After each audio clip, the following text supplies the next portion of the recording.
欢喜在地新闻，在地人在地情，继续来到南投县7月13，要伫个埔里举办第1届明冲马拉松的活动。县长柯淑华讲，这场马拉松毋那只是运动，更加是一场甲宠物做伙欢乐的嘉年华。请大家带咱家的宠物猫狗做伙来走。 南投县政府来真侪高级的贵宾，等下就要登场，到宣传就要举办的宠物活动。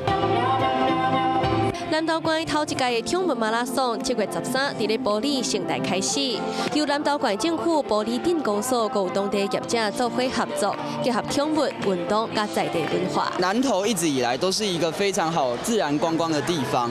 近年来，生活中我们都会需要这些宠物的陪伴。宠物呢，它们也会需要一个更好的地方，让它们去自由、活泼、快乐的去奔跑。现场主人带家己心爱的宠物出场，县长柯秀华嘛亲身出席记者会，邀请全台的朋友做伙参加。这个非常可爱的活动，能够让大家很疗愈、很放松。那尤其呢，又能够结合在地的文化跟我们的观光资源。有兴趣的民众，请把握机会，伫咧6月7日之前完成报名，带心爱的宠物做伙来参加。